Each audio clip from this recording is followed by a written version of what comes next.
Okaya Bako.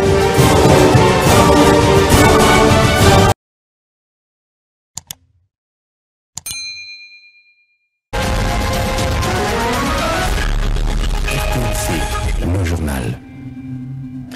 Bonjour, bienvenue à ce journal de 7h à la une de l'actualité de ce lundi matin. Première apparition publique du pape François après plus de 5 semaines d'hospitalisation. Le souverain pontife est apparu à la fenêtre de l'établissement dans lequel il est hospitalisé à Rome. Merci à tous. C'est son tout premier mot déclaré dans une voix faible, assis dans un fauteuil roulant. Il a été accueilli par des applaudissements nourris des centaines de fidèles massés devant l'hôpital. On en parle au début de ce journal. Également au sommaire de votre secteur, un nouveau soufflet pour la police nationale. Elle vient d'être dotée des véhicules anti-émeutes. 100 au total. Cette acquisition du gouvernement congolais vise à professionnaliser les opérations de la police. Ce deuxième lot de ces engins a été remis officiellement par le vice-premier ministre en charge de l'Intérieur. Les images à suivre dans un instant. Et enfin, les bulldozers de l'hôtel de ville étaient en action le week-end dans la commune de Lemba. Tous les étals et toutes les constructions anarchiques érigées sur les emprises publiques ont été détruits un à un. Les véhicules abandonnés et autres épaves ont été aussi emportés dans les cadres de la poursuite de l'opération Coup de poing. Voilà tout pour le titre. Mesdames et messieurs, encore une fois, bienvenue à vous sur le régional, la radio-télévision nationale congolaise. Je le dis à l'ouverture de ce journal, première apparition publique du pape François. Après plus de 5 semaines d'hospitalisation, le souverain pontife est apparu à la fenêtre de l'établissement dans lequel il est hospitalisé à Rome. Merci à tous, a-t-il déclaré d'une voix faible, assis dans un fauteuil roulant. Lors de cette brève apparition, il a été accueilli par des applaudissements nourris des centaines des fidèles massés devant l'hôpital. Il est rentré toujours hier au Vatican et va entamer une convalescence qui va durer pratiquement 2 mois. Autre titre annoncé à l'ouverture de ce journal, un nouveau soufflet pour la police nationale. Elle vient d'être dotée de véhicules anti-émeutes. 100 au total. Cette acquisition du gouvernement congolais vise à professionnaliser les opérations de la police. Ce deuxième lot de ces engins a été remis officiellement par le vice-premier ministre en charge de l'Intérieur, Jacques Chabani. Pas seulement, la police a aussi reçu 600 boucliers électriques et autres matériels. Plus de précision avec Kibobo, Anan Mukonti. La dissuasion est une forme d'anticipation. Kinshasa s'est réveillé samedi matin sous l'emprise du carnaval de la police nationale congolaise. Un nouvel équipement pour assurer la sécurité de la population et ses biens. Sous une pluie battante, ces nouveaux matériels ont été présentés au public. Cette nouvelle dotation des 100 engins roulants anti-émeutes des marques Traveler Force s'ajoute aux 50 premiers véhicules remis en août dernier sur un total de 259 commandés, s'inscrit en droite ligne de la nouvelle politique du gouvernement central à travers la vice-primature de l'intérieur et sécurité dans le but de renforcer notamment les opérations de surveillance, mission essentielle de maintien et de rétablissement de l'ordre public. Dans ce même lot, plus de 600 boucliers électriques en polycarbonate transparent d'une épaisseur de 4 mm et d'une charge de 120 volts. Une logistique nécessaire pour permettre à la police d'accomplir efficacement sa mission, celle de sécuriser la population et leurs biens. C'est le général Alonga Boni qui a réceptionné ce matériel auprès du vice-premier ministre, ministre de l'Intérieur et Sécurité, maître Jacques Chabani. C'est pour rendre le but toute la police et que les interventions soient à l'heure précise pour ne pas laisser la population abandonnée en elle-même. Cette énième dotation de ces matériels donne un nouveau souffle à la police nationale congolaise, représente la ferme volonté du chef de l'État, Félix-Antoine Tshisekedi Tshilombo, par le biais de son gouvernement dans le secours de la population. Jacques Chabani appelle à l'utilisation en bon escient. La volonté du président de la République de voir ces populations bien sécurisées. Donc c'est à vous de faire le dispatching, que tous les commissaires provinciaux reçoivent leur lot. Pour rappel, en 2024, le gouvernement central avait déjà octroyé à la police nationale congolaise 120 jeeps Land Cruiser répartis dans 12 provinces. Les administrateurs de territoire de ces provinces avaient également bénéficié de ces véhicules. Certains chefs de quartier ou des rues sont aussi complices du banditisme urbain à Kinshasa. La population déplore cette complicité, vous allez les entendre. Pour résoudre ces problèmes d'Ekuluna, le réunion de sécurité demeure l'une des solutions. Fifi Mukundi nous en parlait.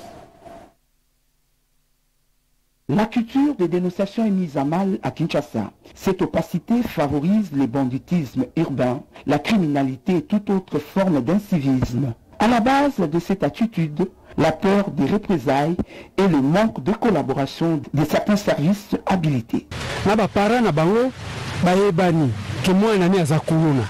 Bon, leo kondo funda, mwana nasi bakangi ekabini, bako pointer du doigt.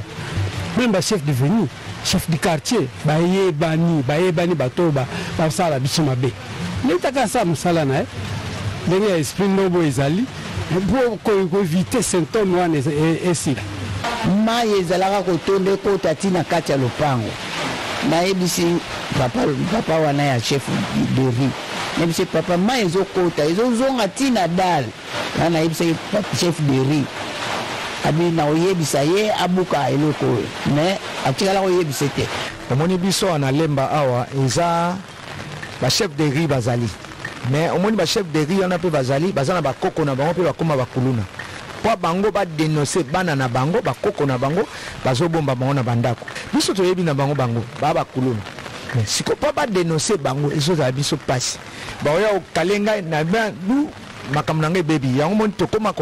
Pourtant, le gouvernement a actuellement opté pour une gouvernance sécuritaire à partir de la base, à travers des comités provinciaux et locaux de sécurité. Dans cette approche, il est question de préconiser un travail en synergie entre la population et les chefs de rue, quartiers, regroupements, bourgmestres et autres entités décentralisées et déconcentrées. Nous avons intégré quelques chefs de rue qui ont des rues sensibles, ici dans notre commune de Lemba. Voilà, jusque-là nous avons fait des réunions restreintes et au niveau des quartiers, les chefs des quartiers ont tenu aussi des réunions au niveau local dans des quartiers parce qu'il était d'abord question que le chef des quartiers fasse la restitution dans leur quartier parce que, figurez-vous, on avait associé le chef des quartiers dans cette formation-là. Désormais, les réunions de sécurité sont les cadres appropriés pour la gestion des questions sécuritaires à partir de la base. Lundi, nous allons faire une réunion élargie au niveau communal. Donc il y aura l'université de Kinshasa, c'est-à-dire le comité de gestion, il y aura les étudiants, il y aura le chef des quartiers, quelques chefs de rue, il y aura 14e région militaire et ainsi que les camps. Ces innovations sont les dispositions contenues dans les textes légaux sur la création, l'organisation et le fonctionnement des comités provinciaux et locaux de sécurité. Ces instruments juridiques s'inscrivent dans la logique de réponse au deuxième palier du programme du gouvernement axé sur la sécurisation des personnes et de leurs biens. Une délégation de sénatrices était hier dans les installations du centre de médecine mixte de drépanocytose anémie SS pour des actions caritatives. Elles ont fait les dons de quelques vivres et non-vivres.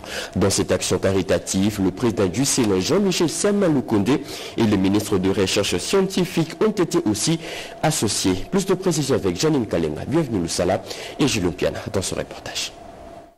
Le président du Sénat, Jean-Michel Samaloukonde, a visité ce samedi 22 mars le centre de médecine mixte des drépanocytoses, anémie SS de Kalamou, une initiative des sénatrices pour honorer la résilience des femmes drépanocytaires dans le cadre du mois de la femme. Très heureux d'accompagner cette belle initiative des femmes sénatrices, le speaker de la Chambre haute du Parlement a loué cette œuvre caritative. C'est un double honneur parce que ici, les honorables sénatrices ont bien voulu m'associer à leur action vis-à-vis de ce centre de médecine mixte pour drépanocytaires d'anémie SS, saluer cet acte louable qui est mené dans ce mois dédié aux droits de la femme, ce mois de mars, pour être à côté de ces dames qui peinent avec leurs enfants qui sont touchés par cette maladie. C'est aussi l'occasion pour moi, bien sûr, de saluer le travail qui est fait ici, à travers Madame la directrice et tout le personnel soignant à vos côtés, vis-à-vis de ces malades qui ont besoin d'autant d'attention, surtout lorsqu'ils sont en période de crise. L'élu des élus Samal Kondé a félicité la fondation de la distinguée première dame Denise Nyakero Tshisekedi pour son apport dans la rénovation de ce centre.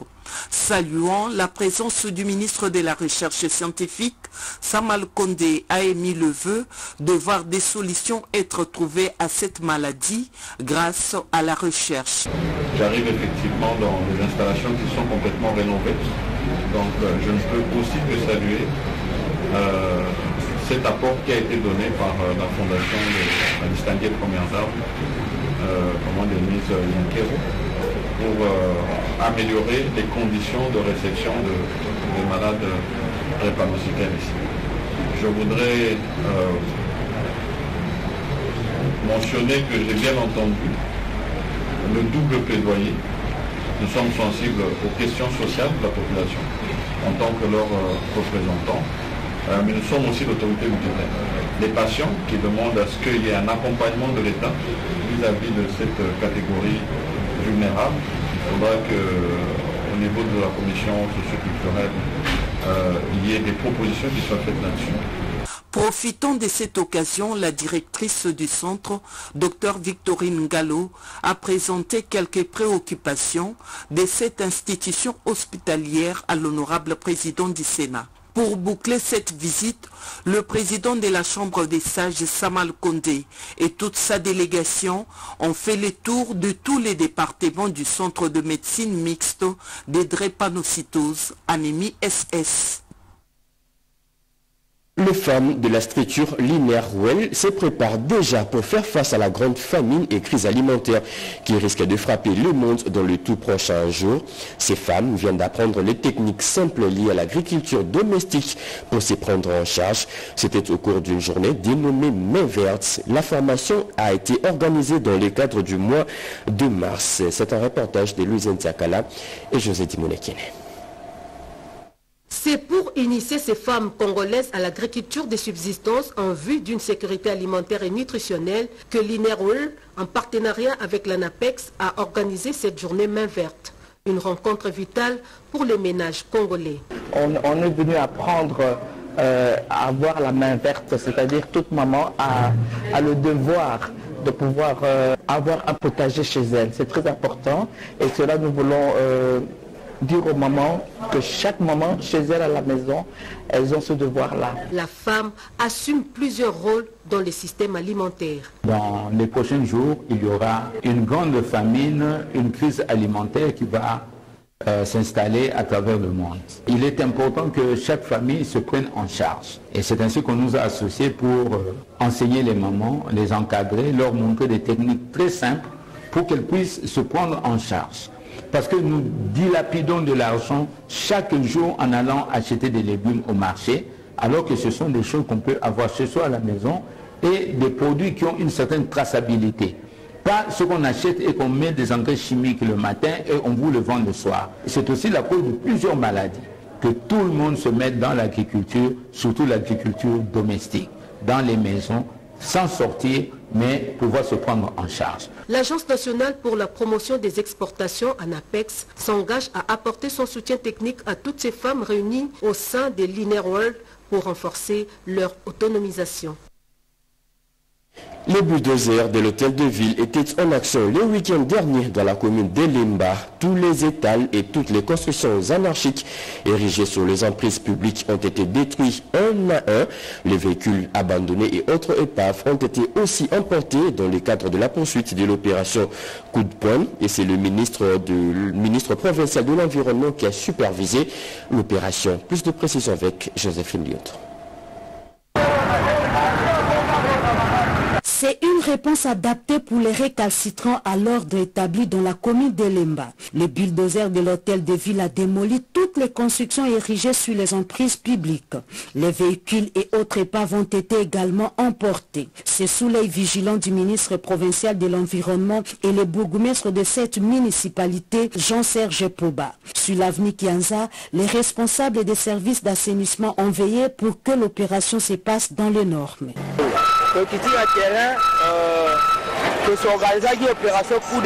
Nous avons procédé à la démolition des constructions anarchiques et destruction des marchés pirates. Cette opération est conforme aux prescrits de l'arrêté portant sur les mesures collectives d'assainissement. Autre volet, cette opération coup de poing tient à lutter contre l'insécurité. Arrêté 088 portant mesures collectives d'assainissement de la ville de Kinshasa. Et le bi et le tout les envahir à l'État, marché pirate, tout les. Avec cette opération, le bourgmestre attend participer à l'assainissement de la ville. Question de matérialiser les concepts Kinshasa et Zobonga.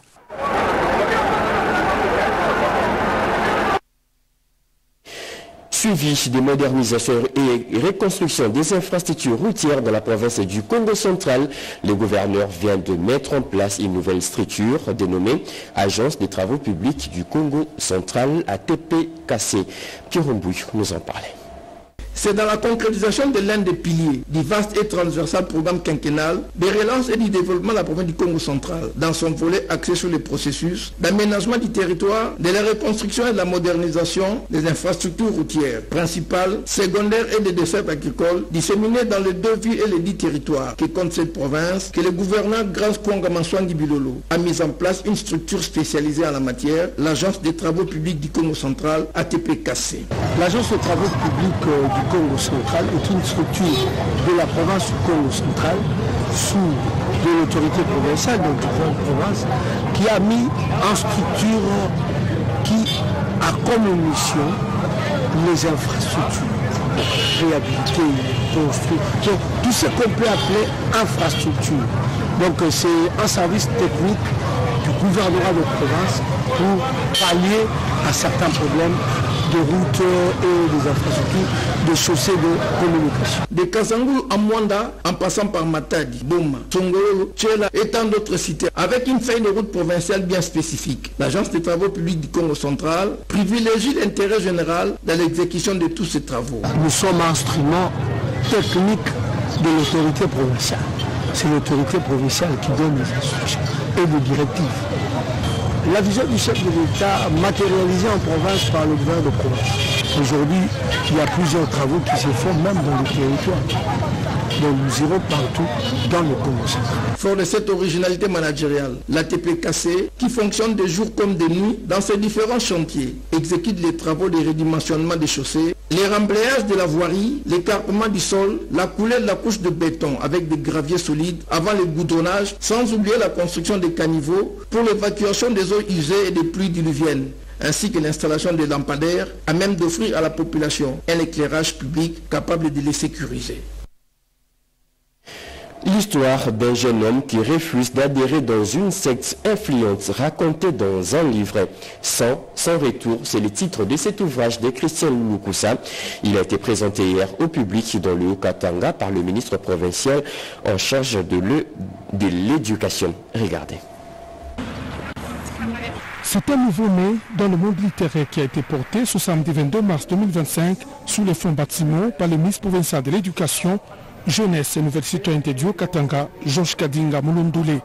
Sans son retour de Christian Lukusa est un récit poignant de l'histoire d'un jeune homme qui refuse d'adhérer à une secte influente où pourtant les gains rapides et faciles lui sont offerts. L'auteur, à travers des destins de plusieurs personnages, promeut la résilience, l'amitié notamment face à la dépression, la trahison ou encore la rivalité. Devant un parterre constitué des critiques littéraires, dont le professeur Witumulongo, des hommes d'église à l'instar de la pasteur Toti Mbengela, des élèves et tant d'autres, sans son retour a été passé au peigne fin. Sans son retour montre aussi qu'il est trop facile de juger quelqu'un sans comprendre son histoire. Plutôt que de condamner une erreur, il vaut mieux essayer de comprendre ce qu'il a provoqué. Pour le ministre provincial de l'Éducation, jeunesse et nouvelle citoyenneté, Georges Kadinga Mulundoulé, le livre Sans son retour de Christian Lukusa est un appel à la réflexion. Cette œuvre n'est pas seulement un récit, mais un appel à la réflexion. Elle nous pousse à la méditer.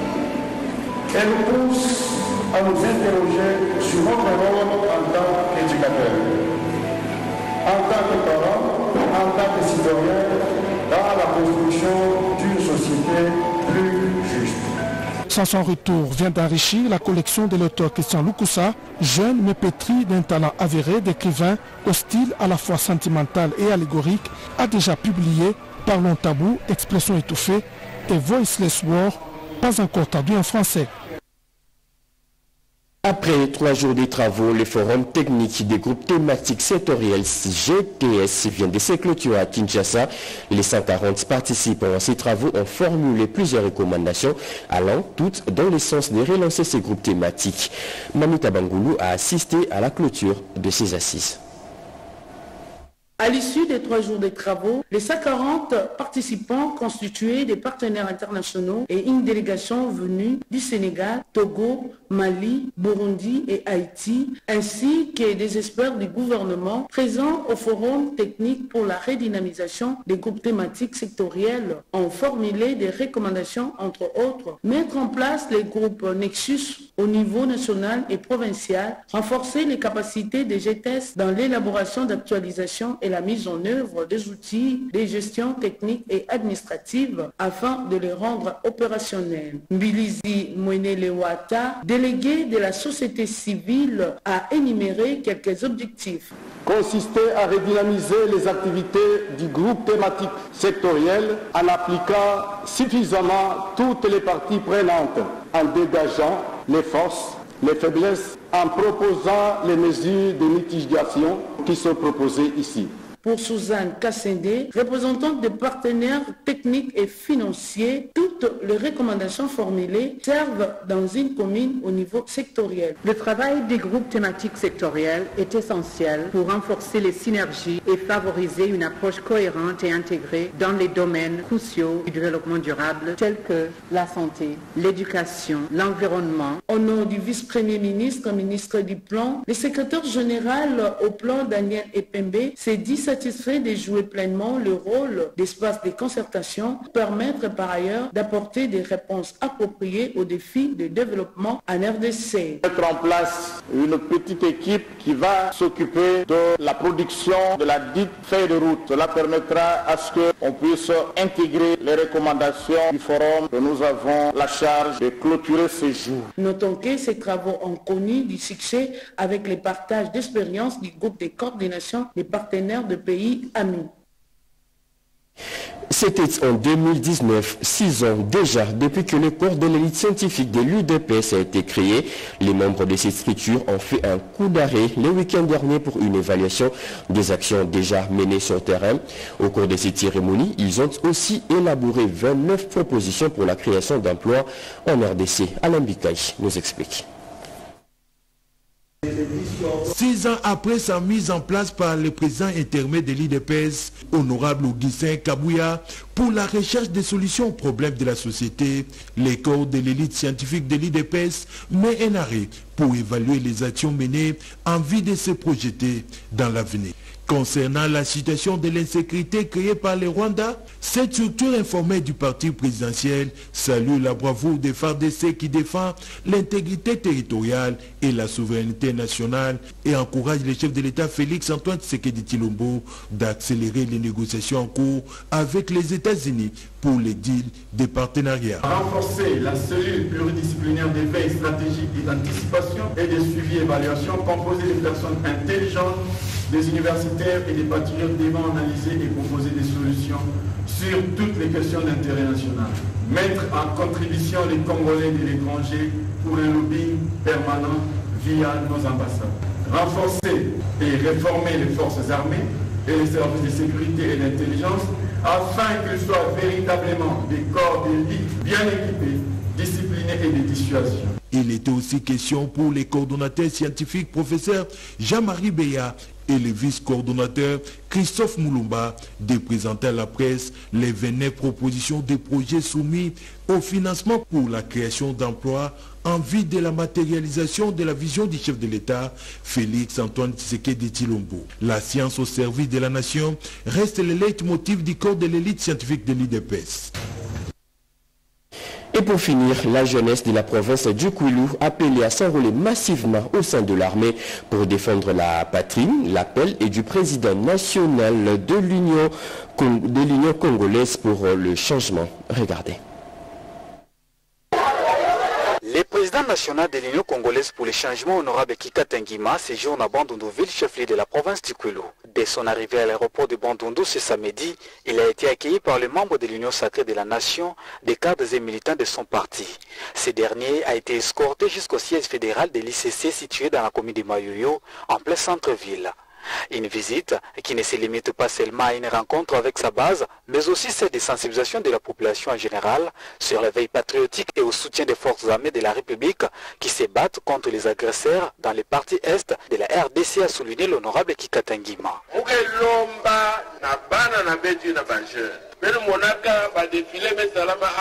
Premier ministre Lukaka Awa, mais avant Premier ministre Jean-Pierre Bemba Gombo. Oyo sobo batu bainkoba lomba betu kote nu bana ya beto kubanda bana bangeto kubanda bana babagala betu kote nu na arme shambunti na beto kejaka mboti ve kokezo pesa beto mavwaga na kati na beto wana kubanda ti ngemba na kubanda ti ngemba.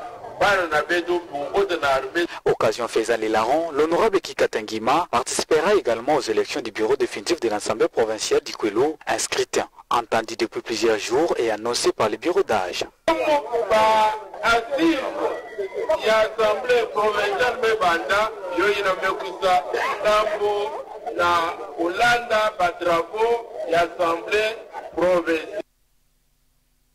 C'est fini pour ce journal de 7h. Mesdames et messieurs, ce journal a été coordonné par Fifi Mukundi, réalisé par Mamita Bangoulou, Jonathan Moubalama. La partie technique a été assurée par Annomouti Alain Sodi. Le tout sous la direction de Joseph Oscar Maltaïch. Merci de nous avoir suivis. Prochain rendez-vous de l'actualité, c'est à 13h30 avec Louisette Ntsakala. Moi, je reviens demain à la même heure. Bon début de semaine à toutes et à tous. Au revoir.